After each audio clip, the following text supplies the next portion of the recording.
Welcome back to Cord Cutting Today, where we break down some of the biggest stories happening in the world of cord cutting, including today.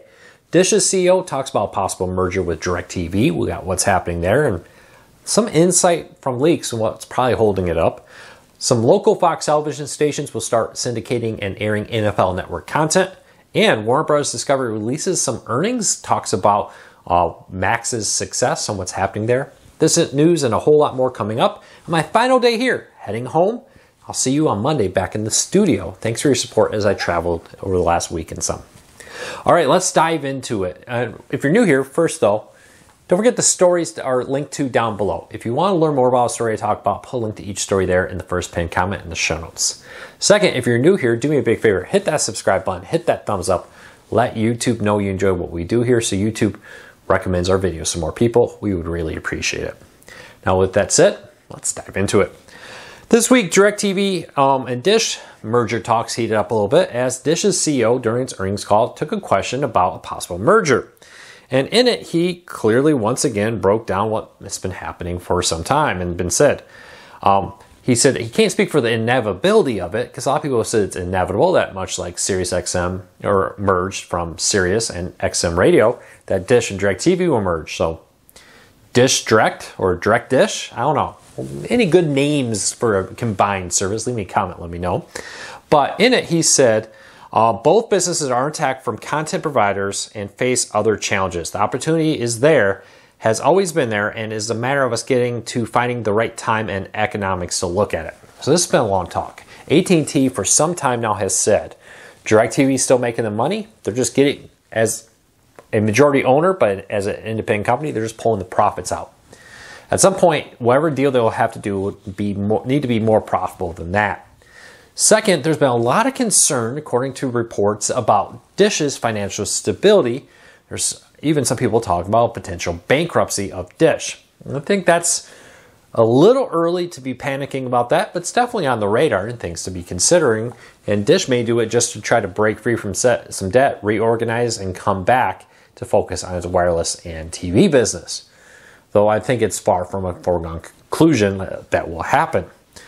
But with Dish struggling for money, looking to focus on building its 5G network, AT&T looking to kind of pull away from TV, just kind of milk it for all the money they can get. And that working pretty well for them has been kind of the problem here. AT&T has less of a need to do a merger than they used to. Dish has a bigger one, but they're struggling for the cash, and that makes them a little less interesting for AT&T to work with. If you ask me, will they merge at some point? I said it's probably more likely than not. That is a foregone conclusion. Far from it. I think there's many reasons why both companies would rather just let their satellite service die than merge, because they would rather get as much money from what they have left until it's all milked out and gone. So they can both go on and focus on other things. For Dish, that's 5G service. AT&T, it's 5G service. It'll be interesting to see how that plays out. All right, let's keep moving along. Local Fox television stations in partnership with Sony, who creates some of the NFL Network content, has announced that starting September 5th, 2024, some Fox-owned TV stations will start syndicating broadcasting Good Morning Football. The NFL Network's morning show will now air on local Fox networks. This is interesting because I often get the question is, when will cable network content come to broadcast television? As cable networks struggle and die, will they become broadcast television stations? Well, this is not exactly that, but it is bringing their content to a broadcast television station where Fox-owned stations, and I suspect before this launches, other Fox stations will also start airing a simulcast or syndicated version of Good Morning Football. Probably a cut-down version of it later in the day after it airs on the NFL Network. Look for this to become more and more popular. I wouldn't be surprised to see a cut-down version of Fox's morning show airing on Fox.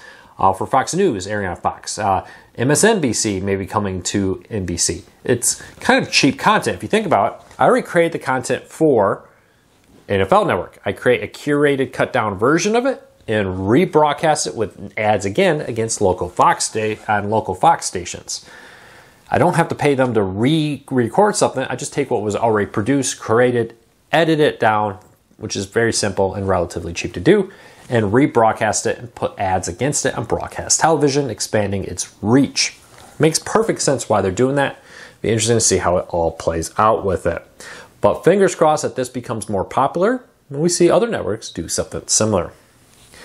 Yesterday, Warner Bros. Discovery reported its earnings and announced it added nearly 2 million streaming subscribers to Max and Discovery Plus between the two services. They also announced that the two services made $86 million in profit across the area. Now, a few big red flags here. Total revenues were down about 7%. Ad or studio revenues fell 13%. That's a pretty major kick there. Now, they did have some success with a couple big movies, but overall their studio is struggling and it's bringing down the company a little bit. Look for that trend to continue. I think that's not a trend you're going to see go away, as there's more and more competition and more stuff happening out there, putting pressure on it. All right, let's keep moving along. Tubi now is streaming for free all 5 seasons of Pee-wee's Playhouse. Now, this is something that's been relatively hard. I think in the past they had Pee-wee's Playhouse did stream for free, but it was only 3 of the seasons. Now, all 5 seasons of Pee-wee's Playhouse and the Christmas special, Pee-wee's Playhouse Christmas special, is now streaming for free on Tubi. Pretty cool. Anybody here a fan of Pee-wee's Playhouse? Anybody remember watching it? I do remember watching it. I don't think I really had a big attraction to it. Didn't watch the movies when I was a child. Watched them as an adult. Love them. But yeah, it's definitely not one that stands out in my mind, just because it's not one I watched a lot. But was it one you watched? Is it something that stands out to you? What do you think of the show? Leave me a comment. Let me know. Pluto TV is rolling out a new user experience to make channel surfing a little easier. I have an image of this, but Pluto TV now has the ability for you to surf channels without leaving what you're currently watching. You'd be able to watch a current movie or television show that you're watching on Pluto TV and scan other channels without needing to go back to the full guide. If you want to see this, see how it works, I have a link there. But Pluto TV has been doing a lot of work to improve their user interface and their guide. You can find a link to it in the show notes down below if you want to find an image of that. And as we talked about earlier, I can't remember if I did this yesterday, threw this in. Amazon Prime Video will soon start showing ads when you hit pause, much like how Hulu does it and others. Now, if you pause your movie or television show, you'll be able to see an ad on your screen. And with Amazon, it'll be a scrolling list of different products. You'll be able to buy those products right on your Amazon Prime, through your Amazon Prime account on your Amazon Prime Video app. Let me know what you think of that. What do you think of pause ads? Leave me a comment. All right, question of the day. If you have a question for me, leave me a comment. Start off with something like a question for Luke, so I know it's something you want me to answer. But I'll do my best to answer them here either in the comments or on a video, and answer your question. So if I don't answer it, re-ask it, because sometimes, especially over the weekends, a lot come in and I can't answer a few at a time. All right, today's question is, Luke, does the increase in monthly churn where subscribers cancel in the middle of the year mess with the announcement of quarterly numbers? How can streaming companies accurately report quarterly numbers when the monthly numbers change? So quarterly numbers are basically the most recent one from the January 1st to the end of March.